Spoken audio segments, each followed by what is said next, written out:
ஹல்லேலூயா. போன வாரத்துல நாம் பார்த்தது எலியா உடைய அபிஷேகத்தை குறித்து நாம் பார்த்தோம்.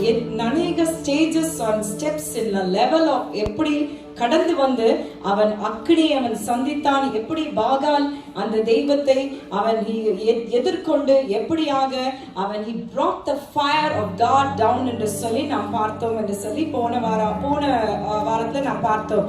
எலியா ஒரு ஃபேமைன் வந்தது என்று சொல்லி பார்க்கிறோம், பஞ்ச காலம் வந்தது என்று சொல்லி பார்க்கிறோம். அந்த பஞ்ச காலம் என்றால் ஏதோ ஒரு மாற்றம் வந்தது என்று சொல்லி பார்க்கிறோம். அந்த மாற்றம் தான் அந்த கேரித்தின் ஆற்றங்கரை எல்லாம் நிறைவா இருந்தது.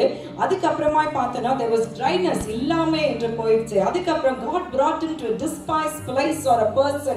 இந்த இடத்துல இருந்து எதுவும் கிடைக்குமான்னு சொல்ற அப்படிப்பட்ட அனுபவத்துக்குள்ளதாய் கர்த்தர் அவனை கொண்டு வந்தார் என்று சொல்லி பார்க்கிறோம். அதே இடத்துல he had a warfare. so அந்த யுத்த களத்துக்கு அப்புறம் அவன் அந்த பாகாலை அவன் நேருக்கு நேர் அவன் சந்தித்து அக்கினி இறக்கின ஒரு தீர்க்கதரிசி என்று சொல்லி நாம் பார்த்தோம். இந்த நாள்ல கூட இந்த எலியாவை குறித்து நாம் பார்க்க போகிறோம். அவரோட அபிஷேகத்தை குறித்து நாம் பார்க்க போகிறோம். ஹல்லேலூயா.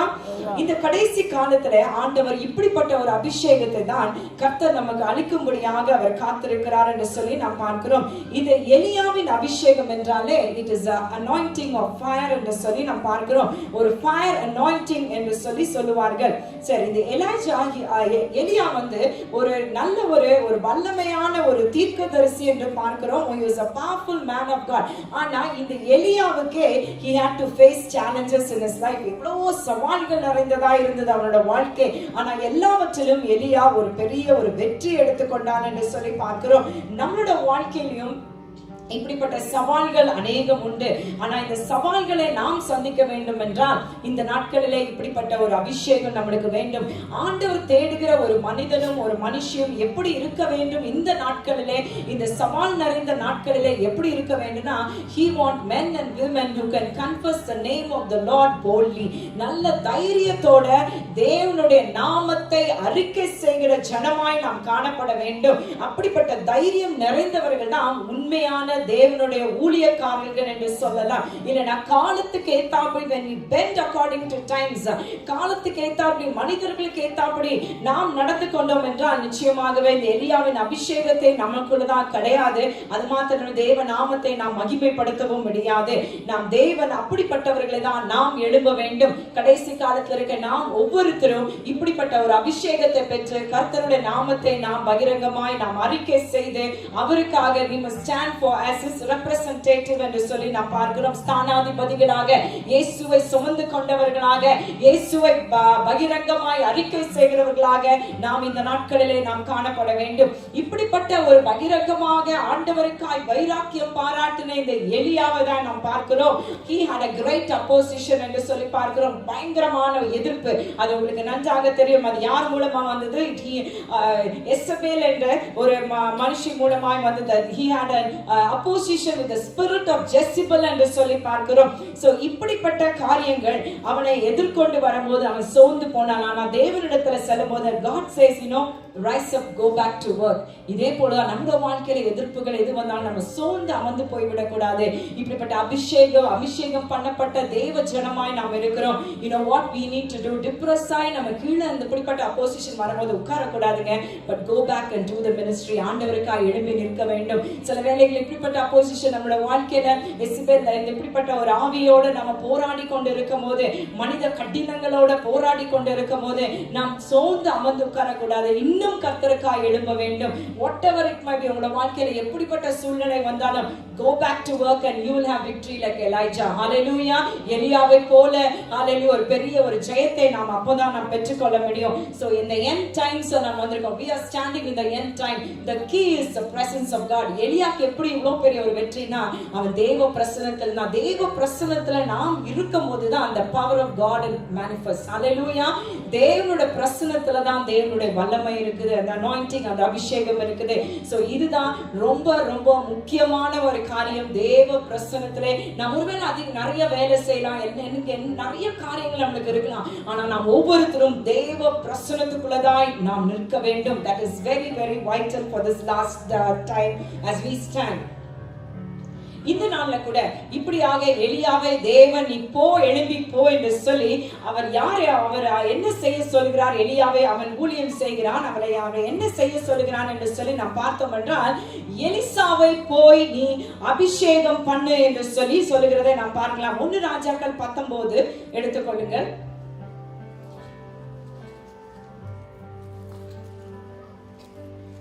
இந்த எலிசா ஒரு தீர்க்கதரிசியா இருக்க வேண்டும் என்றால் அவனுக்கு சில தகுதிகள் தேவையா இருக்கு.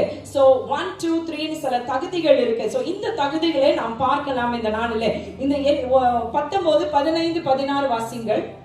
அப்பொழுது கர்த்தர் அவனை பார்த்து, நீ தமஸ்குவின் வழியாய் வனாந்தரத்திற்கு திரும்பி போய் ஆசைகளை சீரியாவின் மேல் ராஜாவாக அபிஷேகம் பண்ணி, பின்பு நிம்சியின் குமாரனாகிய யெகூவை இஸ்ரவேலின் மேல் ராஜாவாக அபிஷேகம் பண்ணி, ஆபேல் மேகோலா ஊரானான சாபாத்தின் ஊரானாகிய எலிசாவை உன் ஸ்தானத்திலே தீர்க்கதரிசியாக அபிஷேகம் பண்ணு. ஸ்தானத்திலே எலிசாவை தீர்க்கதரிசியாக அபிஷேகம் பண்ணு என்று சொல்லி எலியாவை பார்த்து ஆண்டவர் சொல்லி இந்த வேலையாக அவன் அனுப்புகிறார் என்று சொல்லி பார்க்கிறோம். So Elisha had a calling என்று சொல்லி பார்க்கிறோம். எலிசாவுக்கு ஒரு அழைப்பு இருந்தது, ஒரு தீர்க்கதரிசி என்கிற ஒரு அழைப்பு இதில் இருந்தது. he was called by God as a prophet என்று சொல்லி பார்க்கிறோம்.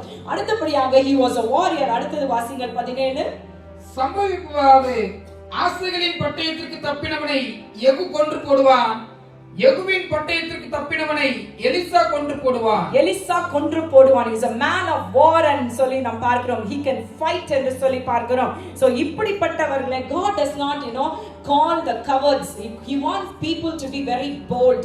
சோ அப்படிப்பட்டவர்களை கர்த்தர் அழைக்கிறார் என்று சொல்லி நாம் தைரியமா இருக்கும்போது உங்களுக்குள்ளதான் அப்படிப்பட்ட ஒரு தீர்க்கதரிசன anointing இருக்கும் என்று சொல்லி நாம் பார்க்கிறோம். So only a man who works hard, who can fight, who has a spirit of warrior, அவங்கதான் ஒரு டபுள் போர்ஷன் anointing. இல்ல இப்படிப்பட்ட ஒரு அபிஷேகத்தை பெற்றுக்கொள்ள வேண்டும்னா அப்படிப்பட்ட ஒரு boldness நமக்குள்ளதாய் காணப்பட வேண்டும். அடுத்ததாக நிவாசிங்கள் அடுத்த வசனம். ஆனாலும் பாகாலுக்கு முடங்காதிருக்கிற முழங்கால்களையும் அவனை முத்தம் செய்யாதிருக்கிற வாய்களையும் உடைய 7000 பேரை இஸ்ரவேலிலே மீதியாக வைத்திருக்கிறேன் என்றார்.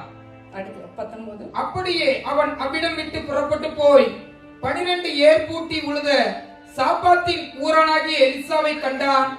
அவன் 12ஆம் ஏரை ஓட்டிக்கொண்டிருந்தான். ஏர் ஓட்டிக்கொண்டிருந்தான். So he was a man who was working. He was not idle. அவன் ரொம்ப வேலை செய்கிற ஒரு மனுஷன். full of dirt. எப்படிங்க இருக்கும்? ஏர் ஓட்டிக்கொண்டிருந்தா மாடை வைத்து அவன் மேல உள்ள சகதியா. He was not presentable to God. ஆனா அப்படிப்பட்ட ஒரு மனிதனை தான் ஆண்டவர் தேடி அந்த இடத்துல அவனை போகும்படியாக எலியாவை அனுப்புகிறார். So when God he chooses a man who is really a hard working person. நல்ல ஒரு warrior நாம் காணப்பட வேண்டும். ஜெபத்திலே தரித்திருக்கிறவர்களாய் நாம் காணப்பட வேண்டும். No idle person will get a double portion anointing. எந்த ஒரு சோம்பேறிக்கும் ஆண்டவர் double portion anointing கொடுக்கவே மாட்டார். You need to put yourself under the feet of God, the presence of God. You must pray to him. So இப்படிப்பட்ட ஆண்டவருக்கு என்று ஒரு வைராக்கியம் நிறைந்தவர்களாய் நாம் இருக்கும்போதுதான் இப்படிப்பட்ட ஒரு double portion anointing கர்த்தர் நமக்கு கொடுக்கிறார். So முதலாவது பார்த்தோம், he had a calling in his life. He was a warrior. அவன் நல்ல யுத்த புருஷனா இருந்தான் என்று சொல்லி பார்க்கிறோம். அவன் ஏர் உழுது கொண்டு இருந்தான். அவன் நல்ல ஒரு வேலைக்காரனா இருந்தான். ஒரு கடினமாய் வேலை செய்யறவனாய் இருந்தான் என்று சொல்லி பார்க்கிறோம். அடுத்ததாய் நாம் பார்த்தோம் என்ன, எலியா he cast his mantle on him. என்ன 19 அதே வாசிங்கள். அப்படியே அவன் அவ்விடம் விட்டு புறப்பட்டு போய் 12 ஏர் பூட்டி உழுத சாபாத்தின் குமாரனாகிய எலிசாவை கண்டான். அவன் 12ஆம் ஏரை ஓட்டிக்கொண்டிருந்தான். எலியா அவன் இருக்கும் இடம் மட்டும் போய் அவன் மேல் தன் சால்வையை போட்டான். அவன் மேல் தன்னுடைய சால்வையை, எலியாவின் சால்வையை எலிசா மேலே அவன் போடுகிறதை நாம் பார்க்கிறோம். இந்த இடத்துல நாம் வாசித்தை வந்தோம் என்றால் 2 சால்வை இருக்கு. இது எலியாவின் சால்வையை எலிசா மேலே போடுகிறாரு. இன்னொன்னு மேலே இருந்து வந்த ஒரு அக்கினியின் சால்வை என்று சொல்லி நாம் பார்க்கலாம். சோ இந்த எலியாவின் சால்வை எலிசா மேலே போடப்பட்டதுன்னா ஒவ்வொரு விசுவாசியும் ஒரு தீர்க்கதரிசியா இருக்க வேண்டும் என்றால், ஒரு ஊழியக்காரனா இருக்க வேண்டும், அபிஷேகம் பண்ணப்பட்டவனா இருக்க வேண்டும், கர்த்தருக்காய் எழும்பி நல்ல அனாயிண்டிங்ல கர்த்தருக்காய் நாம் ஊழியம் செய்ய வேண்டும் என்றால் ஏதாவது ஒரு மினிஸ்ட்ரி கீழே, ஏதாவது ஒரு நல்ல ஒரு ஊழியக்காரர் கீழே நாம் இருந்து அவங்களோட இன்ஃப்ளூயன்ஸ், அவங்களோட எலியாஸ் மேண்டல் என்று சொல்லி, எலியாவின் சால்வை என்று சொல்லி பார்க்கிறோம். எலியாக்குள்ள இருக்கிற அந்த ஒரு அபிஷேகம் அவனுக்கு காணப்படும்.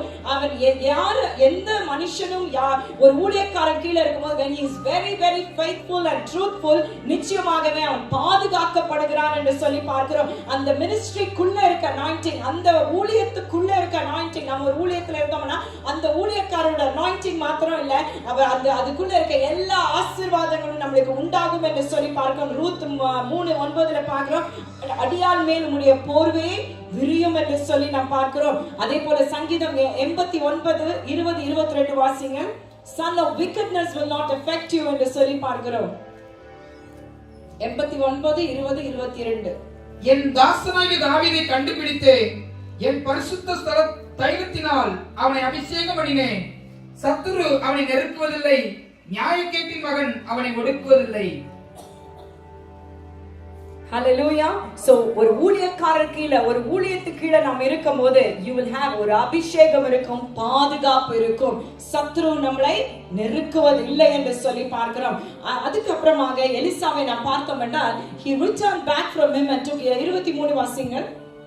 19:23.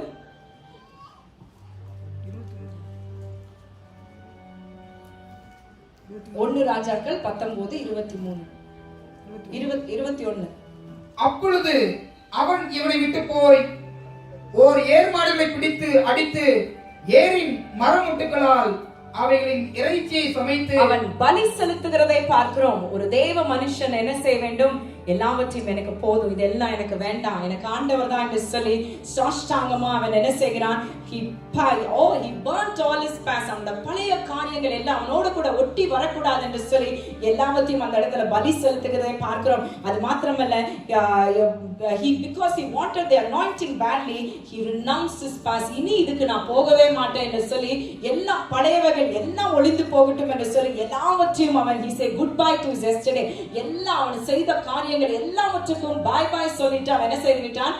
எலியாவை பின்தொடர்ந்து he rose and 7வது பாயிண்ட பார்த்தா he rose and ministered to Elijah என்று சொல்லி பார்க்கிறோம். எலியாவை பின் சென்று எலியாவுக்கு ஒரு he was one of the servant, எலியாவுக்கு ஒரு வேலைக்காரனாக he ministered to Elijah என்று சொல்லி நாம் பார்க்கிறோம். சோ இப்படிப்பட்ட குணாதிசயங்கள் எலிசா கிட்ட காணப்பட்டது. அவன் ஒரு தீர்க்கதரிசியாக எலிசாவை அவன் அப்பாயிண்ட் பண்றான், அதற்கு அனாயிண்ட் பண்றான், அவனோட மேண்டில், அவனோட சால்வை அவன் மேல போட்டு என்று சொல்லி நாம் பார்க்கலாம். இப்போ எலியா அது மாத்திரமல்ல, நான் இப்போ எலியா சரி எலிசா எல்லாத்துக்கும் அவன் வந்து கண்டிஷன்ஸ்க்கு எல்லாமே அவன் ஓகே இருக்கான்னு சொல்லிட்டு அப்படியே எலியா வந்து எலிசாவை விடவில்லை. அங்கேயே அவன் என்ன செய்தான்னா, நான் ஒரு இடத்துக்கு போகிறேன் என்று சொல்லி அவனை கூட்டிக் கொண்டு செல்கிறான். அந்த இடம் தான் என்று சொல்லி 2 ராஜாக்கள் 2:1 வாசிங்கள். கர்த்தர் எலியாவை சுழல் காட்டிலே பரலோகத்திற்கு எடுத்துக்கொள்ள போகிற போது எலியா எலிசாவோட கூட கில்காலில் இருந்து புறப்பட்டு போனான். கில்கால் என்று சொல்லி ஒரு இடத்துல வந்து நிற்கிறாரதை நாம் பார்க்கிறோம். இந்த கில்கால்ல எலியா வந்து எலிசாவை அப்படியே அவனோட சர்வெண்டா இருக்கிறான். எலியாவுக்கு கீழே அவன் வேலை செய்கிறான். உண்மையாய் உத்தமமாய் எலியாவை மாத்திரம் அவன் நோக்கி பார்த்து கொண்டு இருக்கிறான்.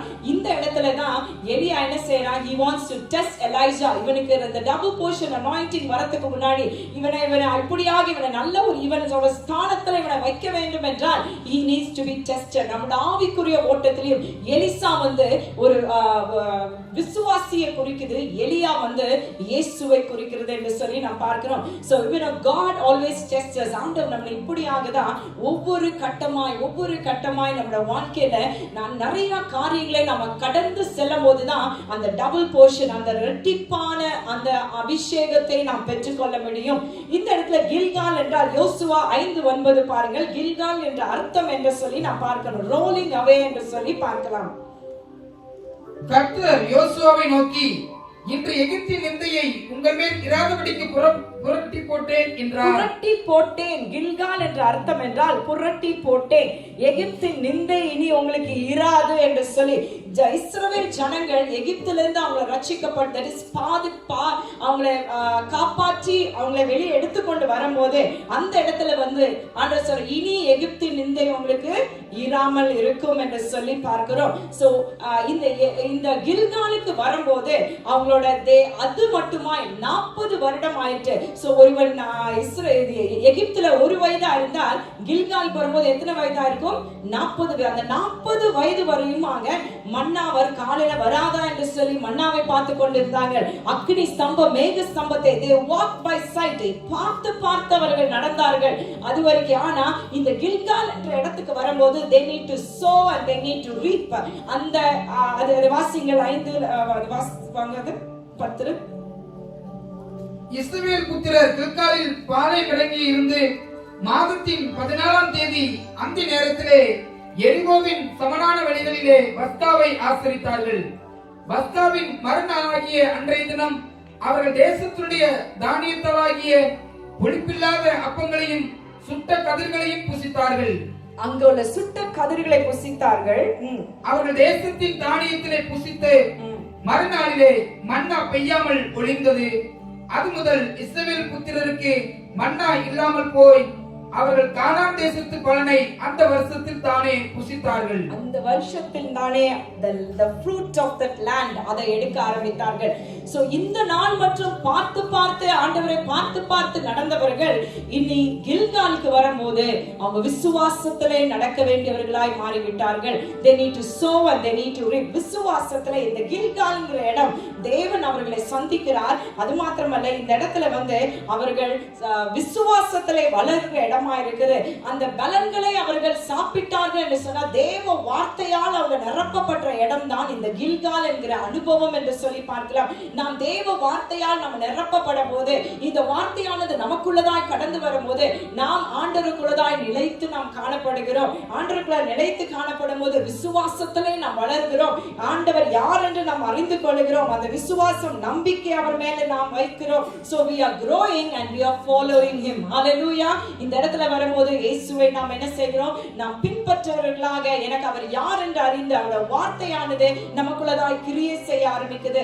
அடுத்ததாய் நாம் பார்த்தோம்னா Bethel, it is a place of choice. இந்த இடத்துல வரணும்னா வரலாம் எலிசா, இல்லனா வராமலே போலாம். ஆனா இந்த எலியா இந்த இடத்துல Elisha he was very comfortable. இந்த காலகட்டத்துல எலியாவோட இந்த ஊழியத்தை எலிசா செய்யும்போது இந்த அவனோட வாழ்க்கையை அவன் வார்த்தையினால் நிரப்பப்பட்டு அவன் வளருகிறதை நாம் பார்க்கிறோம். so everything was very comfortable அவனோட வாழ்க்கையில. ஆனா அவனுக்கு தெரியும் ஏதோ ஒரு காரியம் இருக்கு, இதை காட்டிலும் ஒரு டபுள் போர்ஷன் அனாயிண்டிங் ஏதோ எலியாவுக்குள்ள இருக்குது, ஏதோ எலியாவை கொண்டு ஆண்டவர் செய்ய போகிறார். சோ இந்த அனாயிண்டிங்குள்ளதாய் நான் பெற்றுக்கொள்ள வேண்டும் என்று சொல்லி அவனும் அதுக்கு நேராக ஓடுகிறான். எனக்கு கில்கால்ல அவன் விசுவாசத்திலே அவன் வளர்கிறான். தேவனுடைய வார்த்தை அவனுக்கு கிடைக்குது. அவன் அந்த ஊழியத்தோட கூட இருக்கான், நல்ல வளர்ச்சி அடைந்து கொண்டு இருக்கிறான். ஆனா he knows that Gilgal is not a place of supernatural. கில்கால்ல எதுவும் இயற்கைக்கு அப்பாற்பட்ட வல்லமை வேலை செய்யல, எதுவும் கிடையாது என்று சொல்லி அவனுக்கு நன்றாக தெரியும். அவன் வார்த்தை மாத்திரம் கில்கால்ல எடுத்துக்கொண்டே இருந்தா என்ன நடக்கும்? he will only grow fat. அந்த இடத்துல நம்ம ஒரே இடத்துல நாம் நிற்கணும். அதான் நம்ம தேக்க நிலைமை இருக்க கூடாது, நாம் கடந்து சென்று கொண்டே இருக்க வேண்டும். சோ அப்படிப்பட்ட நிலைமைக்குள்ளதாக எலிசா இந்த வேளையில எலியா அவன் கிட்ட சொல்லுகிறதை நாம் பார்க்கிறோம். you tarry here என்று சொல்லி எலிசாவை பார்த்து எலியா சொல்லுகிறார். 2 வாசிங்க. எலியா எலிசாவை நோக்கி நீ இங்கே இரு, கர்த்தர் என்னை பெத்தேல் மட்டும் போக அனுப்புகிறார் என்றான். அதற்கு எலிசா நான் உம்மை விடுகிறதில்லை என்று கர்த்தரின் ஜீவனையும் உம்முடைய ஜீவனையும் கொண்டு சொல்லுகிறேன் என்றான். அப்படியே இருவரும் கர்த்தருடைய ஜீவன், as long as the Lord liveth and the soul liveth, I will not leave thee என்று சொல்லுகிறான். எனக்கு as long as you are a man of God, நீ தேவனுடைய மனிதன் எலியா என்று எலியா என்று எனக்கு தெரியும், உனக்குள்ள இருக்க anointing எனக்கு தெரியும், நான் உன்னை விட போறதே இல்ல. நீ யார் என்று எனக்கு தெரியும், உனக்குள்ள இருக்க anointing என்னன்னு தெரியும் என்று சொல்லி I am not going to leave you என்று சொல்லி அவனுக்குள்ள அப்படிப்பட்ட ஒரு தாகம், இந்த anointing எனக்கு வேணும், ஏதாவது நானும் செய்ய வேண்டும் என்று சொல்லி சோ அவன் அந்த பெத்தேலுக்கு கடந்து செல்கிறான். சோ இந்த பெத்தேலுக்கு கடந்து செல்லும்போது இந்த பெத்தேல் என்றால் நமக்கு தெரியும் it's a house of God, தேவனுடைய வீடு என்று சொல்லுகிறோம். ஆனா இந்த இடத்துக்கு இன்னொரு காரியம் காரியமும் நம்ம சொல்லலாம், பேரையும் சொல்லலாம். It's a major place of decision. ஒரு முக்கியமான தீர்மானங்கள் எடுக்கிற ஒரு ஸ்தலம் தான் பெத்தேல் என்று சொல்லி பார்க்கிறோம். அநேகரோட வாழ்க்கையில தீர்மானங்கள் எடுக்கப்பட்டது. you can see சால பார்க்கலாம். அது மாத்திரமல்ல, சாமுவேல் அந்த இடத்துக்கு போனா, ஆனா சால் வந்து அந்த இடத்துல அவன் தோற்று போனான் பெத்தேல் இடம். ஆனா யாக்கோபு பெத்தேலுக்கு வரும்போது அவன் வெற்றி சிறந்தவனாய் காணப்பட்டான் என்று சொல்லி பார்க்கிறோம். அந்த யாக்கோபு பெத்தேலுக்கு வரும்போது அவனோட he was so ரொம்ப இண்டிபெண்டன்ட்டா இருந்தான் யாக்கோபு. ஆனா அந்த பெத்தேலுக்கு வரும்போது அவன் என்ன நடந்தது அவனுக்கு என்று சொல்ல he became dependent on God என்று சொல்லி பார்க்கிறோம். 32:1 வாசிங்கள் ஆதியாகமம். The angel of God met him there. யாக்கோபு பிரயாணம் பண்ணுகையில் தேவதூதர்கள் அவனை சந்தித்தார்கள். 32:24 வாசிங்கள். The hollow of his thigh was out of joint. The thigh out of joint ஆயிடுச்சு அந்த இடத்துல. அந்த நேரத்துல தான் அவன் போராடுகிறான். அவன் மாம்சம் அந்த இடத்துல சாகிறதை நாம் பார்க்கிறோம். அவன் அதுக்கு மேல ஒண்ணும் செய்ய முடியல. நோ, இதுக்கு மேல என்னால ஒண்ணும் செய்ய முடியாதுன்னு ஆண்டவர் மேல அவன் சார்ந்து he becomes dependent. Jacob becomes dependent. அப்படி ஆண்டவரை சார்ந்து அந்த இடத்துல பெத்தேல்ல அவன் இருக்கும்போது தான் ஆண்டவர் அவனை பார்க்கிறார். உன் பேர் என்னன்னு கேட்கிறார். நோ, ஒரு repentance நடக்குது. அவன் சரண்டர் ஆயிடுறான். நோ லார்ட், இதுக்கு மேல என்னால முடியாதுன்னு அந்த இடத்துல the major decision பண்றான். ஜேக்கபோட லைஃப்ல ஒரு major decision. God says, நீ இதுக்கு மேல நீ யாக்கோப் என்று அழைக்கப்பட மாட்டா, இஸ்ரவேல் என்று சொல்லி, இஸ்ரவேல் என்று சொல்லி. இஸ்ரவேல் என்றால் prince with God என்று சொல்லி பார்க்கிறோம். ஆனா யாக்கோபு தேவனை பார்க்கும்போது சொல்றான் பெனியேல் என்று சொல்ற, I see God என்று சொல்லி சொல்றான். தேவனை இந்த இடத்துல நான் தரிசித்தேன் என்று சொல்லி சொல்லுகிறான். சோ அப்படிப்பட்ட ஒரு மறுரூபம், அப்படிப்பட்ட முக்கிய தீர்மானங்கள், வாழ்க்கை மாறினது, அவனோட பேர் மாறினது. அந்த இடம் it's a place of crucifixion என்று சொன்ன அவனோட மாம்சம் செத்தது என்று சொல்லி பார்க்கிறான். அவன் அது முதல் கொண்டு அவனை சார்ந்து இல்ல, ஆண்டவரை சார்ந்து he surrendered. Repentance, it's a place of repentance. அவன் அந்த இடத்துல தன்னையே அவன் அர்ப்பணிக்கப்பட்டு ஒரு அவன் மறுரூபமாக்கப்படுகிற அவனோட வாழ்க்கையில ஒரு இடமாய் காணப்பட்டது என்று சொல்லி பார்க்கிறோம். சோ இந்த இடத்துலயும் எலியா வந்து எலிசாவை டெஸ்ட் பண்ணுகிறான். சோ இந்த இடத்துல எலிசா சொல்லுகிறான், நீ எல்லாமே நல்லா தானே இருக்கு, இப்போ நீ தேவனோட வார்த்தையை கில்கால்ல எடுத்துக்கிட்ட, நீ நல்ல விசுவாசத்தை நீ ஆவிக்குரிய வாழ்க்கையில நீ ஓடிக்கொண்டு இருக்கிறாய். இப்போ இந்த இடத்துல வந்த நீ டோட்டல் சரண்டர் ஆண்டவருக்கு பண்ணிட்ட, ஒரு உன்னோட வாழ்க்கையில தீர்மானங்கள் எடுத்து நீ ஆண்டவருக்காக நீ வாழுவேன் என்று சொல்லிட்ட, நீ இங்கே இருந்துற, நான் ஆண்டவர் என்னை இன்னொரு இடத்துக்கு போக சொல்றாருன்னு. சோ பட் காட், ஆண்டவர் இந்த இடத்துல எலிசாக்குள்ள எரிகிற அந்த அக்னியானது அவன் அங்க நிக்க விடல. he wanted to move on. இன்னும் எலியா கிட்ட ஏதோ இருக்கு, இந்த அனாயிண்டிங்கை பெற்றுக்கொள்ள வேண்டும், எனக்கு அவனுக்கு தெரியும் ஆண்டவன் எடுத்துக்கொள்ள போகிறார், நான் have to go with him என்று சொல்லி அடுத்தது வாசிங்க 2:4 வாசிங்க. பின்பு எலியா அவனை நோக்கி, எலிசாவே, நீ இங்கே இரு, கர்த்தர் என்னை எரிகோ மட்டும் போக அனுப்புகிறார் என்றான். அதற்கு அவன், நான் உம்மை விடுகிறதில்லை என்று கர்த்தருடைய ஜீவனையும் உம்முடைய ஜீவனையும் கொண்டு சொல்லுகிறேன் என்றான். ஹல்லேலூயா. இந்த எரிகோக்குள்ளதாய் வருகிறார்கள் என்று சொல்லி பார்க்க எலியாவும் எலிசாவும் வந்து நிற்கிறாங்க. இந்த எரிகோ என்றால் யோசுவா 5:13 வாசிங்க. where the captain shows up with as a mighty warrior என்று சொல்லி பார்க்க கர்த்தரின் சேனையின் அதிபதி அந்த இடத்துல தோன்றுகிறதை பார்க்கிறோம். வாசிங்க 5:13. பின்னும் யோசுவா எரிகோவின் வெளியிலிருந்து தன் கண்களை ஏறெடுத்து பார்க்கும்போது இதோ ஒருவர் அவனுக்கு எதிரே நின்றார். உருவின பட்டயம் அவர் கையில் இருந்தது. யோசுவா அவனிடத்தில் போய், நீர் எங்களை சேர்ந்தவரோ எங்கள் சத்துருக்களை சேர்ந்தவரோ என்று கேட்டான். கர்த்தரின் சேனையின் அதிபதியாக அந்த இடத்துல அவன் தோன்றி அவன் நிற்கிறதை, ஹல்லேலூயா, அந்த இடத்துல நாம் அவரை தரிசிக்கிறதை நாம் பார்க்கிறோம் அந்த எரிகோக்கு வரும்போது.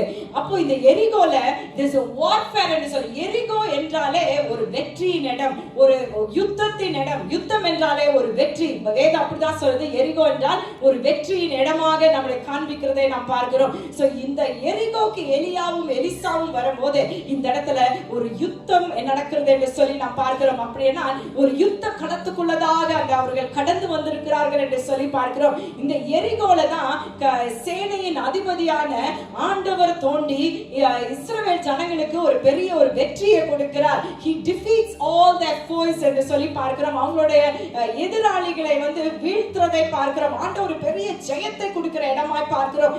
அன்பானவர்களே, நம்ம வாழ்க்கையில நம்ம நல்ல எல்லா இந்த நிலைமை வரைக்கும் வந்து விட்டோம் என்று சொல்லி நினைக்கிறோம். ஆனா நம்ம யுத்த களத்துக்குள்ளதான் என்றைக்கு வருகிறோமோ அன்னைக்குதான் ஒரு வெற்றியை நாம் சுதந்திரத்துக் கொள்கிறோம். நல்ல ரிப்பன்ட் ஆயிட்டோம், நல்ல ஆண்டுக்காய் நாம் நிற்கிறோம், வைராக்கியமா நிற்கிறோம் அல்ல, யுத்த களத்துக்குள்ளதாய் நம்ம வாழ்க்கையில யுத்த களத்துக்குள்ள போகும்போதுதான் முறுமுறுப்புகள் நம்ம வாழ்க்கையில காணப்படுது.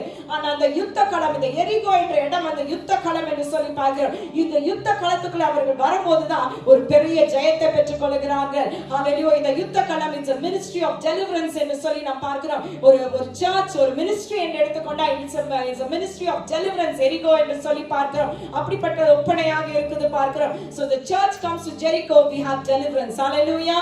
எல்லா சுகவீனத்திலிருந்து, கஷ்டங்கள்ல இருந்து, எல்லா காரியத்திலிருந்து கர்த்தர் ஒரு பெரிய ஒரு deliverance கொடுக்கிறார், ஒரு விடுதலை கொடுக்கிறார் என்று சொல்லி பார்க்கிறோம்.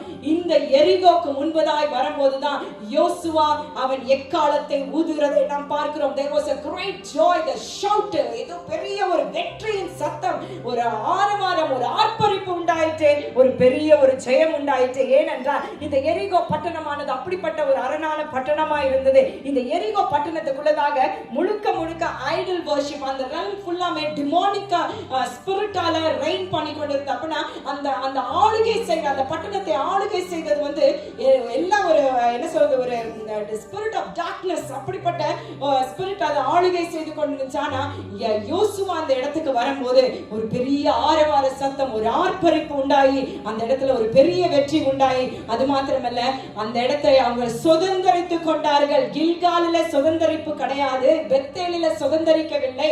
ஹalleluya. யுத்த களத்துல வந்து நிற்கும் போது, எரிகோல வந்து நிற்கும் போது அந்த இடத்தை அவர்கள் சுதந்தரித்துக் கொண்டார்கள். நீங்க யுத்த களத்துல வந்து நிற்பீர்கள் ஆவிக்குரிய ஓட்டத்துல, ஏதோ ஒரு காரியத்தை உங்க வாழ்க்கையில நீங்க சுதந்தரித்துக் கொள்ள போறீங்க. hallelujah. yes, we as a church we are going to possess, because hallelujah, அப்படிப்பட்ட ஒரு யுத்த களத்துல நாம் நின்று கொண்டு இருக்கிறோம். the place which we possess starts with warfare. எதையும் உங்க வாழ்க்கையில நீங்கள் சுதந்தரித்துக் கொள்ள வேண்டும் என்றால் ஒரு யுத்த களத்துக்குள்ள தான் நீங்கள் ஒவ்வொருத்தரும் கடந்து செல்ல வேண்டும். கில்கால்ல there was no possession, எந்த ஒரு சுதந்தரிப்பும் கிடையாது. அங்க ஒரு விசுவாச ஓட்டம் தான் இருந்தது. வார்த்தையினால நிரப்பப்பட்ட, இந்த வார்த்தை நிரப்பப்பட்ட பெத்தேல் என்கிற அனுபவத்துக்குள்ள நாம் கடந்து ஆவிக்குரிய ஓட்டத்துல கடந்து வரும்போது இந்த வார்த்தையானது உள்ள சென்று அர்ப்பணிப்பை கொடுத்து, மன திரும்புதலை கொடுத்து, மனுஷன் சாகர he's been crucified என்று சொல்லி பார்க்கிறோம். அப்படி அது மாத்திரமல்ல, இந்த எரிகோக்குள்ளதாய் வரும்போது, இந்த எரிகோ என்ற அனுபவத்துக்குள்ளதாய் வரும்போது இந்த இடத்துல ஒரு பெரிய ஒரு வெற்றி, ஒரு ஆர்ப்பரிப்பு உண்டாகுது, ஒரு வெற்றி. it's a யுத்த களமா இருக்குது. ஆனா யுத்த களத்துல ஒரு வெற்றியை கொடுத்து there is possession in Jericho என்று சொல்லி பார்க்கிறோம். hallelujah. இந்த இடத்துல நமக்கு ஒரு பெரிய ஒரு வெற்றி உண்டு. நம்ம ஏதோ ஒரு காரியத்தை நாம் we are going to possess the land என்று சொல்லி hallelujah நாம் பார்க்கிறோம். இந்த எரிகோ இது எல்லா ஊடாய் நம்ம கடந்து நாம் ஒவ்வொருத்தரும் நம்ம ஆவிக்குரிய ஓட்டத்தை